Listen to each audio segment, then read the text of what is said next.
महाराष्ट्रातल्या सत्ता संघर्षाचं स्टेअरिंग शिंदे गटाच्या हातात आहे असं म्हटलं तर अजिबातच चुकीचं ठरत नाही.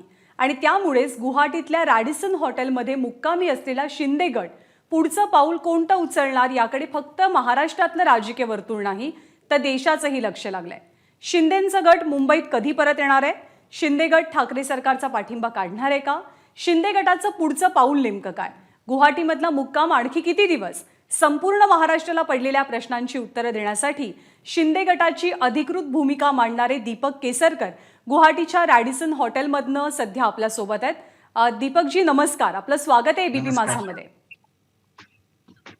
कालच्या निर्णयानंतर सुप्रीम कोर्टाच्या अख्ख्या महाराष्ट्राला हे जाणून घ्यायचंय की आता 11 जुलैपर्यंत काय तुम्ही 11 जुलैपर्यंत रॅडिसन मध्येच मुक्काम ठेवणार आहात, गुवाहाटीमध्येच राहणार आहात का महाराष्ट्रात परत येणार आहात? महाराष्ट्रात जेवढ्या लवकरात लवकर परत येता येईल तेवढं आम्हाला चांगलं वाटेल. मी तुम्हाला एक साधं उदाहरण देतो. आज सकाळी मी कुडाळकर साहेबांना भेटलो होतो. त्यांच्या डोळ्यात अक्षरशः पाणी आलं की माझ्या मतदारसंघामध्ये एखादी इमारत पडते आणि मी तिथे नाहीये. त्यांनी खरं तर अनाऊन्स केलेलं आहे की ज्यांची घरं पडली त्यांना 1,00,000 आणि कोणाचा दुर्दैवाने मृत्यू झाला तर त्याला 5,00,000 त्यांच्या आणि एकनाथ शिंदे साहेबांच्या वतीनं. पण ते मला म्हणाले की आम्ही त्यांना भेटू शकत नाही. भेटल्यानंतर जो हे असतो पैशाने तो निघू शकत नाही. पण अशा प्रकारे कशासाठी महाराष्ट्रातलं वातावरण बिघडताय? फ्लोर टेस्ट घ्या ना. तुमचे सर्वात ज्येष्ठ नेते पवार साहेब आहेत, त्यांनी तुम्हाला सांगितलं की फ्लोर टेस्ट. मग फ्लोर टेस्ट घ्या. फ्लोर टेस्ट झाली की आम्ही तिथे येऊ आणि आम्ही आमचं म्हणणं मांडू. आणि समजा तुम्ही अल्पमतात असला तर ही फ्लोर टेस्ट उद्या राज्यपाल सुद्धा बोलवू शकतात ना. त्यांना कसले टोमणे मारताय आता? त्यांना घेऊन दे फ्लोर टेस्ट. तुम्ही तयार व्हा त्याला, किंवा विश्वासदर्शक ठराव आणण्याचं पत्र द्या आणि तुम्ही चला ह्यांच्या समोर, आपल्या विधिमंडळाच्या समोर तुम्ही चला. कारण तिथून शेवटी महाराष्ट्राचं राज्य कोणी करावं हे ठरतं. ते काय रस्त्यावरच्या लढाईत ठरत नाही. आणि या रस्त्यावरच्या लढाईचे आता खूप झालं, हे अति झालं रस्त्यावरच्या लढाईचं. तुम्ही म्हणताय की फ्लोर टेस्ट घ्या, आम्ही महाराष्ट्रामध्ये येतो. फ्लोर टेस्ट घेण्यासाठी दीपकजी एक प्रक्रिया तर कुणीतरी करावी लागेल, आयदर ती तुमच्या गटाकडनं, इतर पक्षाकडनं किंवा महाविकास आघाडी सरकारकडनं. सगळेच आस्ते कदम भूमिकेमध्ये आहेत. प्रक्रिया कोण करणार आहे? तुमच्याकडनं तुम्ही काही पाऊल पुढे टाकणार आहात का या फ्लोर टेस्टसाठी? मॅडम, आज जे काय महाराष्ट्रामध्ये चाललेलं आहे हे इमोशनल ब्लॅकमेलिंग आहे. जे काय बोललं जातं की माझ्या समोर आल्यानंतर 21 सदस्य मला मतदान करणार. मॅडम, सगळ्यांचं 51 लोकांचं तुमच्यावर प्रेम आहे. असं काय नाही की 21 लोक तुम्हाला मतदान करणार आहेत. त्यांना जर तुमच्या जरी एक मनुष्य असेल, 2 माणसं असतील, 5 माणसं असतील, तरी 5 माणसांना सांगा सिक्रेटली मला येऊन भेटा. मुंबईला त्यांना पोहोचवण्याची आम्ही व्यवस्था करू. आम्ही कोणालाही जबरदस्तीने डांबून ठेवलेलं नाहीये. तुमचे फोन आले, वरिष्ठांचे फोन आले तर ते घेतात. तो तुमचा मान म्हणून ते घेतात. मी त्या 50-51 आमदारांच्या वतीने बोलतोय, मी माझ्या वतीने नाही बोलत आहे. या भावना त्या 50-51 आमदारांच्या आहेत आणि त्यांच्या राऊतांच्या बद्दलच्या भावना एवढ्या तीव्र आहेत मॅडम, मी तुम्हाला सांगतो की मी इथं वर्णन करू शकणार नाही. परंतु माझा स्वभाव जो आहे तो कोणाबद्दल वाईट बोलण्याचा नाही. आणि त्याच्यामुळे त्यांनी एकच सांगितलेलं आहे राऊत साहेबांना की तुम्ही आम्हाला जर डुकरं म्हणत असाल, तुम्ही जर आम्हाला मेलेली माणसं प्रेत म्हणत असाल, किंवा इतर कोणी आम्हाला जर पिकलेली पानं किंवा आम्हाला घाण म्हणत असेल, तर राऊत साहेबांनी आम्ही दिलेल्या मतदानावर ते राज्यसभेचे मेंबर आहेत, त्यांनी आपल्या पदाचा राजीनामा द्यावा. आणि आम्ही जे निवडून आलो ते आम्ही भाजप सेना युतीचे आमदार म्हणून निवडून आलेलो आहे. तो व्हर्डिक्ट दिलेला आहे. तुम्ही काय सांगता मला राजीनामा द्या म्हणून? तुम्ही एकट्या शिवसेनेला मतदान मागितलं होतं का? तुम्ही सेना भाजप युतीला मतदान मागितलं प्रत्येकाने जाऊन. ज्याला आमची त्या ठिकाणी बॅनर्स इलेक्शनची होती, आमची पॅम्पलेट्स होती, प्रत्येकावर मोदी साहेबांचा फोटो होता, अटल बिहारी वाजपेयींचा होता, बाळासाहेब ठाकरेंचा होता. हे सगळे घेऊन आम्ही गेलो ना समोर. आणि हे जर समोर घेऊन गेलेलं असलं तर तुम्ही ज्या वेळेला ही युती तोडली त्यावेळेला भाजपचे का लोक नाही आले रस्त्यावर? मग तुम्ही का रस्त्यावर येताय? तुम्ही आम्हाला गद्दार का म्हणता? तुम्हाला हा अधिकार कोणी दिला? कोणी अधिकार दिला तुम्हाला? आम्ही 1.5 वर्ष बोलतोय पक्षप्रमुखांशी. म्हणजे संजय राऊत हे कारण आहे? संजय राऊत दीपकजी कारण आहे तुम्ही सर्वजण महाराष्ट्रात परत न येण्याचं? मी काल मॅडम लेखी पत्रक काढलेलं आहे. त्याच्यामध्ये मी लिहिलेलं आहे कसं कसं बोलतात. हे पंतप्रधानांच्या बद्दल बोलतात.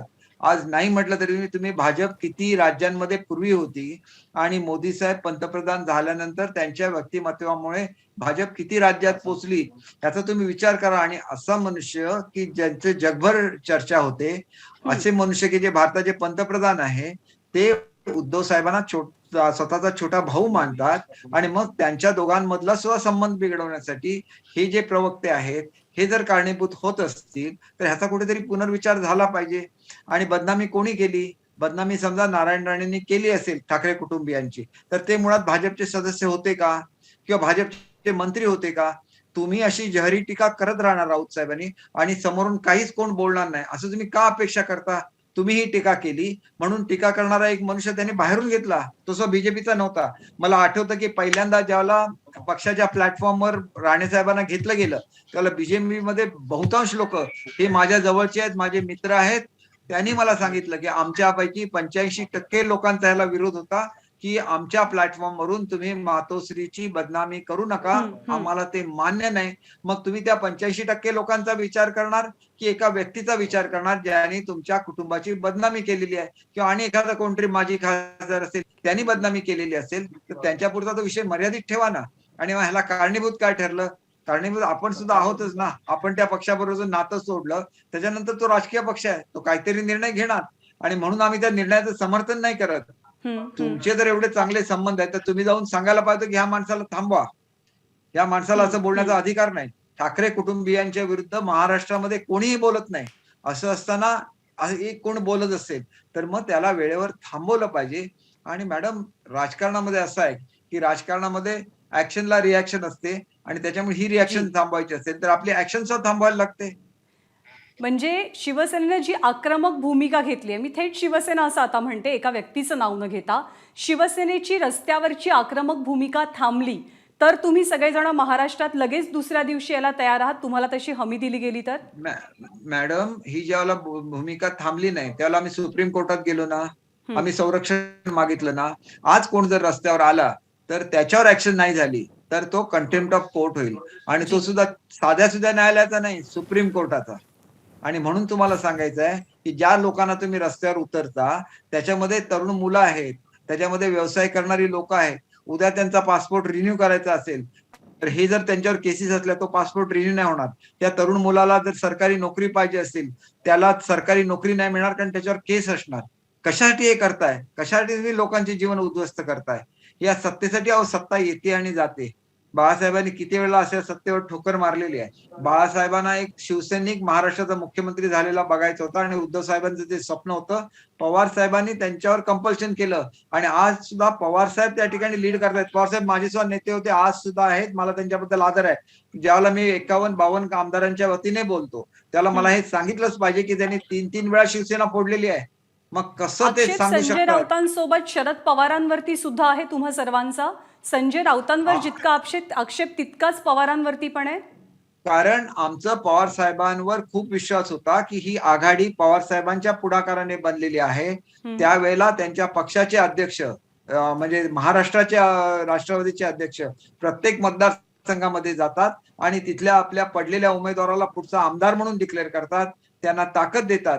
त्यावेळेला तिथं शिवसेनेचा जो आमदार आता निवडून आलेला आहे त्याला पराभूत करण्याच्या त्या गोष्टी करतात. तुम्ही आमच्यामुळे सत्तेवर आलेले आहात, लोकांनी तुम्हाला नाही निवडून दिलेलं, लोकांनी तुम्हाला पराभूत केलेलं आहे.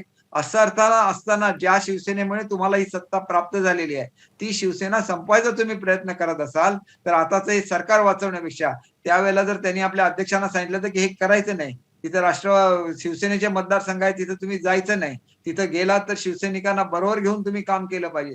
कुठे सांगितलं गेलंय मॅडम? आणि त्याच्यामुळे तरी खतखत आहे ना. आम्हाला आनंद होता की आमचे मुख्यमंत्री झालेत म्हणून, पण कसली डिपार्टमेंट आम्हाला मिळाली आम्ही ते सगळं मान्य केलं ना. आम्हाला नको चांगली डिपार्टमेंट, आमच्या पक्षप्रमुखांना मुख्यमंत्री होऊन दे, पण त्या मुख्यमंत्र्यांचा तुम्ही मान राखा ना. त्यांनी सांगितलेलं मुख्यमंत्री राजीनामा द्यायला तयार होते. 21 आणि 22 तुमच्या तारखेला मतदारसंघात जेव्हा हे मोठं बंड झालं मुख्यमंत्री राजीनामा देण्याच्या तयारीमध्ये होते, त्यांनी ती तयारी केली होती पण पवारांनी त्यांना रोखलं अशी माहिती सुद्धा आता मिळते की आपण लढूया, हार मानू नका, आपण लढूया असं पवारांनी सांगितल्याची माहिती आहे. आपण लढूया ऍट व्हॉट कॉस्ट?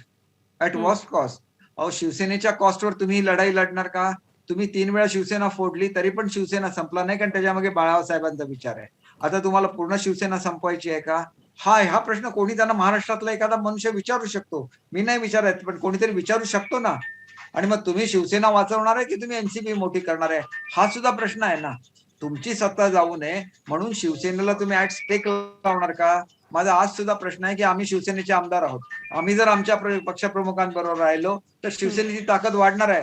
तुम्ही त्यांच्याबरोबर राहून त्यांची ताकद वाढत नाही. तुमचा एकही आमदार उद्या शिवसेनेला मतदान करा म्हणून जाणार नाही या लोकांकडे. आम्ही जाणार आहोत लोकांकडे आमच्या कार्यकर्त्यांना घेऊन. त्या कार्यकर्त्यांनाच तुम्ही आमच्या विरुद्ध उठवता. त्यांनाच तुम्ही आम्हाला गद्दार, आम्ही कसली गद्दारी केली, आम्ही अजून शिवसेनेत आहोत, तुम्हाला गद्दार म्हणण्याचा अधिकार आहे का? अजिबात नाही. असा प्रचार केला गेला की आम्ही भाजपमध्ये मर्ज होणार आहोत. आम्ही मर्ज झालो का? आमच्या मुळात तो गट आहे. शिंदे साहेब आमचे सुरुवातीपासून नेते आहेत. आज सुद्धा ते आमचे नेते आहेत आणि तुम्हीच त्यांना नेते बनवलेले होतं. आणि मग तुम्ही असं का म्हणता की 14-15 आमदारांनी त्या ठिकाणी पत्र काढलं आणि त्याच्यामुळे शिंदेचं पद गेलं? शिंदे साहेबांचं पद अजिबात गेलेलं नाही आहे. ते अजून सुद्धा आमचे नेते आहेत. आणि मी तुम्हाला सांगतो ही गोष्ट प्रूव्ह सुद्धा होईल. कारण पासवान केस जी आहे, जी सुप्रीम कोर्टामध्ये चालली, त्याच्यामध्ये स्पष्ट असा निर्णय झालेला आहे की पार्टीची कॉन्स्टिट्यूशन काय सांगतं याला महत्व नाहीये. ऍक्ट काय सांगतो, घटना काय सांगते याला महत्व आहे. आणि त्याच्यामुळे भारतीय राज्यघटनेच्या पलीकडे कोण जाऊच शकत नाही. गव्हर्नमेंट जाऊ शकत नाही. घटनेच्या विरुद्ध जाऊन कायदे बनवू शकत नाही. ही वस्तुस्थिती आहे. आणि म्हणून लोकांची दिशाभूल करू नका. घटनातज्ञ म्हणून कोणाला तरी बोलवायचं, त्यांच्या तोंडून काहीतरी वदवून घ्यायचं आणि मग आमच्यावर प्रेशर आणायचं. आम्ही या प्रेशरला अजिबात बळी पडणार नाही. जे सांगायचं ते सांगितलं, करायचं त्यावेळेला नमस्कार केला आणि आता ह्याच्या पुढे हे घडणं नाही. कारण जी भाषा आमच्याबद्दल वापरली गेली, आज मी शेवटचं सांगतो, आज सुद्धा संधी गेलेली आहे. उद्यापासून ज्यावेळेला मी बोलणार त्यावेळेला मी हे बोलूच शकत नाही. कारण आमच्या लोकांनी सांगितलेलं आहे की शेवटी कधीतरी तुम्ही एकदा विनंती करा की आजचा दिवस गेला की उद्या तुम्हाला हे बोलता येणार नाही. आमचं प्रेम खूप आहे, आमचा आदर खूप आहे, पण त्याला सुद्धा मर्यादा आहे. आणि शिवसैनिकांनी लक्षात घ्यावं. आज नाही सांगत आम्ही हे, 1.5 वर्ष सांगतो. आणि ज्याला आम्ही हे सांगत होतो तेव्हा तुम्ही सुद्धा आम्हाला सांगतच होता ना, आपापल्या मतदारसंघातली लोक, की राष्ट्रवादी त्रास देते, काँग्रेसमध्ये त्रास देते. त्याला तुम्ही हे पक्षप्रमुखांना सगळ्यांनी मिळून पत्र लिहायला पाहिजे होती, मोठी मोठी निवेदनं तिथे यायला पाहिजे होती. सत्तेच्या पलीकडे जाऊन पक्ष असतो. सत्ता येऊ शकते, सत्ता जाऊ शकते, परंतु पक्षाचं जे अस्तित्व असतं हे कायमस्वरूपी अस्तित्व असतं आणि त्याला लेगसी आहे बाळासाहेबांची, हे विसरता येणार नाही. अहो, छत्रपती संभाजी महाराज ज्या ठिकाणी त्यांचा शरीराचे तुकडे तुकडे करून वध करण्यात आला, हा वध कोणी केलेला होता? एका मोगल बादशहाने. मोगल म्हणजे भारतातले आहेत का? हे भारताच्या बाहेरून आले, हे मंगोलियामधून आले. मग तिथं धर्माचा प्रश्न नाही. छत्रपती शिवाजी महाराजांचा तोफखान्याचा प्रमुख होता, तो एक मुसलमान होता, पण आम्ही त्याला तसं मानत नाही. मोगल बादशाह इथं येतो, आमच्या साम्राज्याला संपवण्याची भाषा करतो, छत्रपती शिवाजी महाराजांचा पराभव करण्यासाठी महाराष्ट्रामध्ये तळ ठोकून बसतो आणि त्याची समाधी इथं होते. आणि मोगल साम्राज्याचा शेवट सुद्धा महाराष्ट्रातून होतो. ही वस्तुस्थिती आहे. ज्याला पानिपतला शूर मराठे सरदार गेले, दिल्ली जिंकली, आधी दिल्ली त्यांनी जिंकली, दिल्लीला तख्ताचे तलवारीने 2 तुकडे केले. एवढा पराक्रम मराठी सरदारांमध्ये आहे. मग तो पराक्रम तुम्ही कसं विसरता? संभाजी महाराजांचं बलिदान तुम्ही कसं विसरता? आणि मग तिथे संभाजी महाराजांचं नाव औरंगाबादला देण्यासाठी जर काँग्रेस आणि राष्ट्रवादी विरोध करत असतील तर तो भारतीयत्वाचा प्रश्न आहे आणि तिथं कुठल्या धर्माचा प्रश्न नाही, असं उघडपणे ते का बोलत नाहीत? आणि संभाजीनगर करण्याचा दीपकजी, ठराव हे का घेत प्रश्न नाही? तुम्ही हे सगळं शिवसेनेच्या compulsion आहे. आत्ताच्या मग कार्यकर्त्यांना, आमचं शिवसेनेसोबत अजूनही असलेल्या आमदारांना, नेत्यांना विचारताय का थेट पक्ष नेतृत्वासाठी सवाल आहेत? हा सवाल माझा सर्वसामान्य शिवसैनिकाला आहे, जो रस्त्यावर आलेला आहे. तो संभाजीनगर म्हणतो ना, की कधी तो औरंगाबाद म्हणतो. मग आमचे मुख्यमंत्री, आमचा अधिकार आहे संभाजीनगर करण्याचा. आणि मग काँग्रेस आणि एनसीपी त्यांना अडवत असेल तर ते अडवणं आम्हाला मान्य नाही. कारण उद्धव साहेबांच्या मुळे तुम्ही सत्तेवर आहात, तुम्हाला असं करण्याचा अधिकार नाही, हे आम्हाला म्हणायचं आहे. आणि त्याच्यासाठी आम्ही गेले 1.5 वर्ष भांडतोय. महाराष्ट्राचा गाडा अडकलेला आहे केंद्राच्या आणि राज्याच्या संघर्षामध्ये, तो सुरळीत राहावा म्हणून ज्यांनी पुढाकार घेतला त्याच्यामधला मी एक व्यक्ती आहे. ठाकरे कुटुंबियावर ज्या वेळेला गलिच्छ आरोप झाले त्यावेळेला ते होऊ नये म्हणून पुढाकार घेणाऱ्यापैकी एक मी मनुष्य आहे. आम्ही कधी बोलून दाखवलंय महाराष्ट्राला हे? परंतु ही वस्तुस्थिती लक्षात घ्या. आमच्या विरुद्ध तुम्ही उतरता रस्त्यावर, आम्हाला गद्दार म्हणता. तुमच्यापैकी किती लोक गेले होते हे करायला? मी स्वतः गेलो होतो म्हणून मी तुम्हाला प्रश्न विचारू शकतो, कोण गद्दार आहे? शिवसैनिकांना तुम्ही हा प्रश्न विचारताय. आज एक ब्रेकिंग न्यूज आली आहे. ही ब्रेकिंग न्यूज अशी आहे की मुख्यमंत्री उद्धव ठाकरे आणि देवेंद्र फडणवीस या दोघांनी फोनवरनं संवाद साधलाय, फोनवरती बातचीत केलेली आहे. शिवसेनेनं या बातमीचा इन्कार केलेला आहे, पण दोघांचं बोलणं झालंय 2दा, एकदा सोडून 2दा अशी माहिती मिळतेय. या बोलण्याकडे तुम्ही कसं पाहता? या बोलण्याचे तुम्ही काही अर्थ काढता का? मॅडम, या बोलण्याकडे आम्ही पॉझिटिव्हली बघतो. मी स्वतः सांगतो, की मी ज्यावेळेला बोलतो त्यावेळेला मी माझा विचार बोलत नाही. त्या 50 आमदारांच्या मनामधल्या भावना मी बोलत असतो आणि म्हणून एक लक्षात घ्या, की त्या 50 लोकांच्या भावना अशा आहेत, की तुम्ही बोला. मी असं म्हणत होतो, की तुम्ही मोदी साहेबांशी बोला, पण मोदी साहेब जर्मनीमध्ये. तुम्ही फडणवीस साहेबांशी जरी बोलला, तरी ते भाजपचं प्रतिनिधित्व करतात महाराष्ट्रामध्ये. तुम्ही दोघांनी एकत्र येऊन असं ठरवलं, की आम्ही एकत्र येऊन महाराष्ट्राचा विकास करणार. त्याच्यासाठी चांगली बाब दुसरी कुठली असू शकते मॅडम? आणि म्हणून हा विचार सांगत असताना आम्ही तुम्हाला सांगतो, की आमच्या सुद्धा थांबण्याला मर्यादा आहेत आणि या मर्यादा आम्हाला सुद्धा कुठेतरी पाळण्याच्या संबंधात तुमचं सहकार्य मिळालं पाहिजे. आम्ही किती काळ म्हणत राहणार, की आमच्या पक्षप्रमुखांनी विचार करावा, आमच्या पक्षप्रमुखांनी विचार करावा. शेवटी जो काय निर्णय घ्यायचा तो निर्णय घेण्याचा अधिकार हा त्या पार्लमेंटरी पार्टीचा मेंबर म्हणून आमचा आहेच ना. परंतु आम्ही आजपर्यंत निर्णय नाही घेतला. मी आज सुद्धा तुम्हाला सांगतो, आमचा आज निर्णय झालेला नाही. तुम्ही आज सुद्धा त्या ठिकाणी बोलणी करा. भाजपचे जे पक्षश्रेष्ठी असतील त्यांच्याशी बोलणी करा आणि तुमचा मान राहील, तुमचा सन्मान राहील अशा तऱ्हेची कुठली तरी तडजोड करा, जेणेकरून अशी परिस्थिती येणार नाही. असं म्हटलं जातं, everything is well that ends well. शेवट गोड व्हावा आणि तो शेवट गोड करण्याचं सामर्थ्य फक्त उद्धव साहेबांच्या मध्ये आहे. आणि बाळासाहेबांचा जो विचार आहे, की माझा शिवसैनिक सत्तेच्या खुर्चीवर बसला पाहिजे आणि तो शिवसैनिक जर एकनाथ शिंदेसारखा एखादा कार्यकर्ता असेल, त्यांना तुम्ही रिक्षावाला म्हणतात, भले ते हे राऊत साहेब त्यांना रिक्षावाला म्हणतात. अहो, पण त्या रिक्षावाल्याने तुमचा एक संपूर्ण विभाग सांभाळला. ठाण्याचं त्यांनी पूर्णपणे आणून सत्ता ही उद्धव साहेबांच्याकडे दिली आणि मग त्याला तुम्ही रिक्षावाला म्हणणार? कुठली पद्धत आहे ही बोलण्याची मॅडम? म्हणून आम्हाला सांगायचं, की आधी प्रवक्ते असे कुठल्या पक्षाला मिळू नये अशी मी देवाकडे पूर्वीच प्रार्थना केलेली आहे. अशी लोक हे पक्ष संपवत असतात आणि म्हणून शिवसेना दीपकजी संपणारा पक्ष नाही. परंतु त्याने आज सुद्धा निर्णय घ्यावा, महाराष्ट्राच्या हिताच्या दृष्टीने निर्णय घ्यावा. आम्ही त्यांच्या निर्णयाची वाट बघतोय. दीपकजी, कधीही न ऐकलेले दावे तिथल्या आमदारांबाबत सध्या महाराष्ट्रामध्ये केले जात आहेत. संजय राऊत म्हणतायत जादूटोणा होतोय, चंद्रकांत खैरे त्यांची स्त्री ओढतायत, आमदारांच्या तोंडात कुठली तरी पांढरी गोळी कोंबली जाते असं आम्ही एका दिवशी ऐकतो. नाना पटोले म्हणतात की त्यांना इंजेक्शन्स देऊन तिथे कोंडून ठेवलंय. काय चाललंय का नेमकं सध्या? हे किती काय आहे खोटं आहे हो. प्रकरण? त्या चंद्रकांत खैरे साहेबांची मुलाखत आणि त्याच्यावरचं मी हे ऐकलेलं होतं. ते आमदार त्यांना काय सांगत होते, आम्ही तुमच्या बरोबर येतो असं सांगत होते का? की ते सांगत होते की साहेबांची तुम्ही समजूत घाला म्हणून? मग हे त्यांना सांगत होते की आम्ही तुम्हाला साहेबांकडे घेऊन जातो. तेव्हा त्यांनी काय उत्तर दिलं, की मला एकट्याला साहेबांकडे घेऊन जाऊ नका. हे जे काय वाद चाललेला आहे हे संपवा. त्यांनी काय तुमच्यावर येतो म्हणून सांगितलं? मी चुकीने आलो म्हणून सांगितलं? की मला कुठल्या गोळ्या दिल्या म्हणून सांगितलं? अहो, मी याच्यातल्या प्रत्येकाबरोबर रोज बोलतोय. काय बोलताय हे? काय चाललंय हे महाराष्ट्रामध्ये? अहो, बदनामी करायला तो गोबेल्स होता ना, त्या गोबेल्सला लाजवावं असं चाललेलं आहे. कारण 10 वेळा असं ते सांगितलं, की लोकांना ते सत्य वाटायला लागतं. थोडी तरी चाट ठेवा नीतिमत्त्याची. 50-50 लोक जेव्हा निघून जातात तेव्हा ती का निघून जातात याचा विचार करा. एवढं मला सांगायचं आहे. अच्छा, एका गोष्टीचं एक स्पेसिफिक उत्तर आपल्याकडनं अपेक्षित आहे. कालच्या याचिकेमध्ये हे नमूद होतं, हे वाक्य होतं की 38 जणांनी पाठिंबा काढलाय. पाठिंबा काढलेला आहे तर पत्र दिलं गेलं आहे का किंवा पत्र दिलं जाणार आहे का?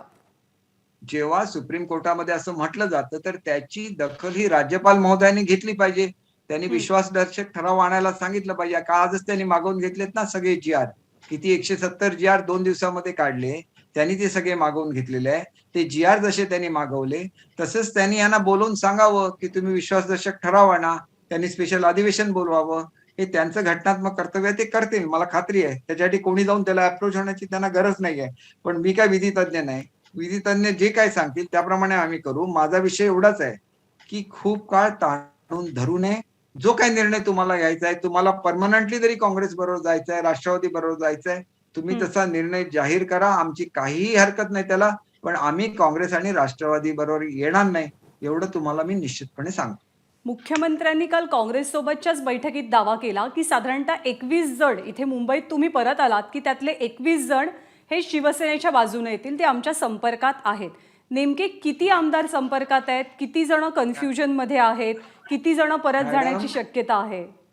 मॅडम, हे दिवा स्वप्न आहे. उद्या जर मला फोन आला उद्धव साहेबांचा तर मी काय नाकारणार आहे का? मी त्यांच्याशी वाईट बोलणार आहेत का? ते आमचे नेते आहेत. आम्ही त्यांच्याशी वाईट बोलू शकत नाही. परंतु आम्ही त्यांना रिक्वेस्ट काय करतोय, की महाराष्ट्राच्या हिताच्या दृष्टीने निर्णय घ्या आणि तो निर्णय घेताना कुठे जर तुमच्या बाबतीत चुकलेला असेल तर तुम्ही तसं स्पष्ट बोला ना समोरच्या लोकांशी. आणि तुम्ही ते काय आहे, त्याचं कसं कॉम्पेन्सेशन करायचं, कोणी माफी मागायची असेल, मागून घ्या. आमचं काहीही म्हणणं नाही त्या संदर्भात. आमचं म्हणणं एवढंच आहे, की जसा मुलांचा हट्ट असतो, तसा मुलांचा हट्ट आम्ही आमच्या कुटुंब प्रमुखांकडे करतोय, की या लोकांबरोबर जायचं नाहीये. हे आम्हाला संपवायला निघालेले आहेत आणि आमचं संपणं जर तुम्हाला मान्य होणार असेल, तर तुम्ही तसं संपवायला द्या. आमचं काही म्हणणं नाही. परंतु ज्यावेळेला आपला जीव जाण्याची वेळ येते, त्यावेळेला आपण कुठेतरी धडपड करतोच की नाही? हं. तशी धडपड आहे, की शिवसेना संपवण्याचा जो प्रयत्न झाला. आता तुम्ही म्हणाल शिवसेना पक्ष म्हणजे शिवसेना पक्ष संपतोय का? परंतु पक्षाचे किती आमदार निवडून येतात, पक्षाचे किती खासदार निवडून येतात, यावर त्या पक्षाची इलेक्शन कमिशनने निवडून त्यांना दिलेली मान्यता सुद्धा अवलंबून असते. मग ही संपवायची आहे का? एनसीपी नॅशनल पार्टी झाली आणि आमची पार्टी स्टेटमध्ये आहे. त्या स्टेटमधल्या पार्टीला सुद्धा धोका करायचा आहे. 4 वेळा ते त्यांना फोडलं. त्यावेळेला ती हं, पार्टी हं. संपली नाही. आता ह्या निमित्ताने ती पार्टी संपवायची आहे का? याचा सुद्धा विचार झाला पाहिजे. पवारसाहेब बाळासाहेबांचे मित्र होते. मग ती मैत्री त्यांनी केवळ उद्धव साहेबांना मुख्यमंत्री करून संपत नाही, तर त्यांचा पक्ष कशा रीतीने मजबूत राहील हे सुद्धा तुम्ही बघायला पाहिजे होतं. तुमच्या महाराष्ट्राच्या अध्यक्षाला तुम्ही सांगायला पाहिजे होतं, तुम्ही शिवसेनाच्या जे आमदार आहेत त्यांच्या मतदारसंघामध्ये जाऊ नका आणि गेलात तर त्यांना स्वतःच्या गाडीत घेऊन फिरा. कारण त्यांच्यामुळे आम्ही सत्तेवर आहोत. किती वेळा सांगितलं गेलंय मला सांगा? हं, मग हं. आम्ही आमची व्यथा जी आहे ही आमच्या पक्षप्रमुखांकडे मांडली. जी. आम्ही कधी पवार साहेबांकडे जाऊन ही व्यथा मांडलेली नाहीये. आणि दीपकजी. त्याच्यामुळे मला वाटतं, की हे पवार हं. साहेबांना सुद्धा माहिती नाहीये आणि माहिती असेल आणि त्यांनी त्याच्याकडे दुर्लक्ष केलेलं असलं, तर ते चुकीचं आहे. त्यांच्याबद्दल मला अतिशय आदर आहे.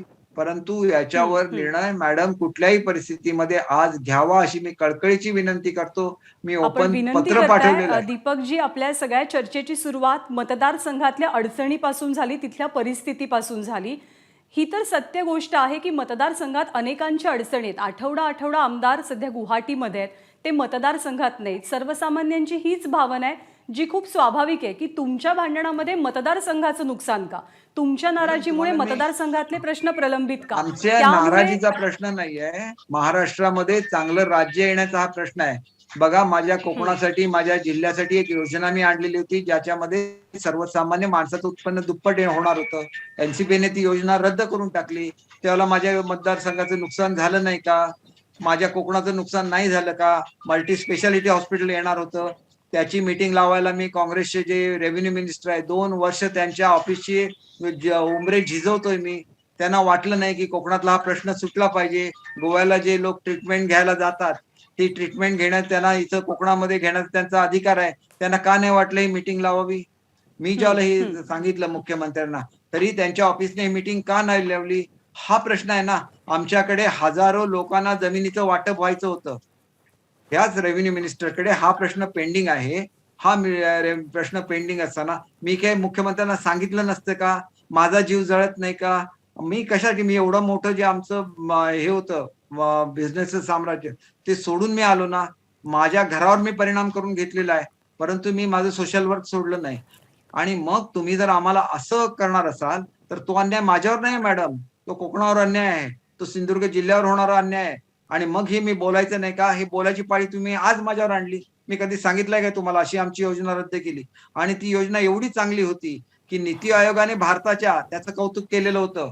आणि तुम्ही हं, मात्र हं. रद्द करता आणि रद्द करताना अजितदादांचे माझे दीपकजी. अतिशय चांगले संबंध आहेत. त्यांनी मला हं. सांगितलं, मुख्यमंत्र्यांनी सांगितलं असतं तर मी ही योजना तशीच कायम ठेवली असती. जी, मग दीपकजी, मुख्यमंत्र्यांनी सांगितलं पाहिजे महाराष्ट्रातल्या त्यांना एवढा वेळ अनेकांना, मिळतो. सर्वसामान्यांना असं मी म्हणते, प्रश्न पडतो, की हा सगळा खर्च नेमका कोण करतंय? या सगळ्याच्या पाठीमागे ज्याचा उल्लेख केला जातो, ती महाशक्ती कोण आहे? कारण घडणाऱ्या प्रत्येक घटनेवरती इथला सर्वसामान्य माणूस, ज्याचा राजकारणाशी काडीचा पण संबंध नाहीये, तो त्या घटना नीट पाहतोय. आज देवेंद्र फडणवीस दिल्लीला जात आहेत, त्यांच्यासोबत महेश जेठमलानी आहेत, जे काल एकनाथ शिंदेंची बाजू मांडणार होते. त्यामुळे कुठेतरी स्वाभाविकपणे तुम्ही आणि हा पक्ष यांचं काही कनेक्शन आहे का? असे अनेक प्रश्न सध्या सर्वसामान्यांच्या मनात उपस्थित होतात. एक गोष्ट आपण लक्षात घ्या, की आम्ही साधं हॉटेलचं बिल सुद्धा भरू शकत नाही का? आमच्याकडे हं, तेवढे सुद्धा पैसे नाहीयेत का? आम्ही आमच्या हॉटेलचं बिल भरू शकतो. हा मुद्दा क्रमांक 1 झाला. आम्ही हं, हॉटेलमध्ये का बसलोय? तिथं रस्त्यावर जाळपोळ सुरू झाली म्हणून आम्ही इथे येऊन बसलोय. हं. ज्यावेळेला आमचं मतदान होतं राज्यसभेचं, त्यावेळेला आम्हाला शिवसेनेने 5 स्टार हॉटेलमध्ये ठेवलं नव्हतं का? ज्यावेळेला आमचं एम-एल-सीचं इलेक्शन होतं, त्यावेळेला शिवसेनेने आम्हाला 5 स्टार हॉटेलमध्ये ठेवलं नव्हतं का? मग त्यावेळेला तुम्ही हा प्रश्न विचारला होता, की हा पैसा कुठून आला तो? कोणी विचारलेला नव्हता ना, आणि आम्हाला उद्या नेऊन गेस्ट हाऊस मध्ये ठेवलं तरी आमचं काय म्हणणं नाही. आमच्या पक्षप्रमुखांनी आदेश दिला म्हणून आम्ही तिथं राहिलो. आमच्या गटनेत्यांनी आदेश दिला म्हणून आम्ही इथं राहिलो. म्हणून आम्ही काय बाटले गेलेलो आहोत का? आमच्या हॉटेलचं बिल आम्ही भरू. त्याच्याबद्दल एवढं ऑब्जेक्शन घेण्याचं कारण काय? आम्ही भरू शकतो ना आमच्या हॉटेलचं बिल. परंतु आम्हाला जो जेठमलानी न्याय महेश पाहिजे तो न्याय जेठमलानी कोण देणार देवेंद्र आहे? फडणवीस एकत्रित दिल्लीला जात आहेत. काल जेठमलानी शिंदेची बाजू मांडणार होते, त्यामुळे कुठेतरी एक शंकेला वाव येतो की कनेक्शन नेमकं काय आहे. हे बघा, हरीश साळवी साहेबांनी आमची बाजू मांडणार असं आम्हाला सांगण्यात आलं होतं. आता प्रत्यक्षात त्यांनी बाजू मांडली की नाही मला माहिती नाही. महेश जेठमलानी हे स्वतः बीजेपीचे आहेत. त्याच्यामुळे आम्ही त्यांना त्यांची बाजू मांडायला सांगितले नाही, की त्यांनी मांडली असेल तर मला हे माहिती नाही. परंतु माझ्या माहितीप्रमाणे त्यांनी आमची बाजू मांडलेली नाही आहे. आणि त्याच्यामुळे कनेक्शन असल्यावर माझी ओळख आहे देवेंद्र फडणवीस साहेबांची एवढी ना, की माझा रात्री 12-1ला जरी कॉल गेला तरी ते उचलणार. माझ्या आधी अपरोक्ष 100 लोकांनी सांगितलं. असा एक नेता आहे ज्यांनी सांगितलं की तुम्हाला जर खरोखर निष्कलंक मंत्री बघायचा, एफिशियंट मंत्री बघायचा तर माझ्या मतदारसंघातले दीपक केसरकरांना बघा. हे सांगणारा मनुष्य माझ्या पक्षाचा नव्हता. ते बीजेपीचे मुख्यमंत्री होते. मग त्यांना एवढी आपुलकी का असावी? मग ती आपुलकी जर ते माझ्याबद्दल ठेवत असतील तर मी त्यांच्याबद्दल वाईट का बोलावं? मी गेल्या हा संघर्ष सुरू झाला बीजेपीचा आणि शिवसेनेचा. मी मॅडम तुम्हाला सांगतो मी एकदाही भेटलो नाही. माझ्यावर एवढ्या प्रेम करणाऱ्या नेत्याला मी एकदाही भेटलो नाही. तुम्ही आमच्यावर कसले आरोप करता? आणि उद्या जर आम्ही एकटे पडलो आणि आम्ही फडणवीसांना हाक मारली तर चुकीचं काय मॅडम? ते काय बीजेपीचे मुख्यमंत्री म्हणून नाही हाक मारली. शिंदे साहेबांचे त्यांचे संबंध आहेत आणि उद्या जर त्यांनी आम्हाला मदत केली तर त्याच्यामध्ये चुकीचं काय आहे? आम्ही समजा बीजेपी हे असलेलं शासन असलेल्या राज्यामध्ये गेलो आणि तिथल्या बीजेपीची आम्हाला मदत पाहिजे असेल की आमचं पण प्रोटेक्शन तुम्ही वगैरे त्याची हाक बघण्यासाठी त्यांना तर मारली हे होतीत रिक्वेस्ट का? करणार. तुम्ही तशी मदत तिथे गेल्यावर त्यांच्याकडे मागितली होतीत का? आम्ही मागितली नाही मॅडम, परंतु ज्यावेळेला एवढे एमएलए देतात त्यावेळेला त्यांनी स्वतः म्हणून संरक्षण दिलं. मग त्यांनी जर आम्हाला संरक्षण दिलं नसतं तर आम्ही तिथल्या मुख्यमंत्र्यांशी संपर्क साधला असता. जी. मग ते मुख्यमंत्री हे कुठल्या पक्षाचे नसतात, ते राज्याचे मुख्यमंत्री आहेत. आज जर त्यांच्याकडे फ्लड चालू नसता, आज ते सगळ्या फ्लड अफेक्टेड भागामध्ये दौरे करतायत, त्यांना मदत करतायत आणि तिथं मात्र असा प्रचार केला जातोय की आम्ही इथं आहोत आणि आमच्याकडे देखरेख करायला मुख्यमंत्री बघतात आणि त्यांनी आपल्या नागरिकांकडे दुर्लक्ष केलं. अजिबात चुकीचं आहे मॅडम. ते आपल्या नागरिकांना मदत करतायत. आम्ही ज्या भागामध्ये राहतोय तिथं अजिबात फ्लड नाहीये आणि फ्लड असता तर आम्ही इथं आलोच नसतो, कारण इथली मदत करण्यामध्ये त्यांची जी यंत्रणा हे कार्यरत व्हायला. आम्ही आमदार होतो, आम्हाला कळू शकतो दीपकजी. मॅडम. मी कुडाळकरांचं तुम्हाला मगाशी हे दिलं होतं. कुडाळकरांच्या डोक्यामध्ये डोळ्यामधून अश्रू आले ज्यावेळेला त्यांची इमारत पडली. त्यांनी अगदी 1 लाख बरोबर आहे. रुपये आणि आणि तीच 5 लाख भावना रुपये जाहीर केलेले महाराष्ट्रातल्या त्या मतदारसंघातल्या प्रत्येकाची आहे की इथे पाऊस पडत नाहीये, पेरणीची कामं खोळंबली आहेत. इतर अनेक प्रश्न आहेत. त्या प्रश्नांकडे लक्ष द्यायला आमचे आमदार कधी येणार याच्या ते प्रतीक्षेत आहेत. एक शेवटचा प्रश्न, तुमची डेडलाईन काय आहे? एक डेडलाईन अर्थात तुम्ही ठरवलेली असेल. तुमची डेडलाईन काय आहे? कधीपर्यंत तुम्ही वाट पाहणार आहात? कधीपर्यंत पुढचं पाऊल उचलणार आहात? आम्हाला महाराष्ट्रामध्ये येण्यापासून रोखलंय कोणी? राऊतांनी रोखलंय. त्यांनी कार्यकर्त्यांना रस्त्यावर उतरवलंय.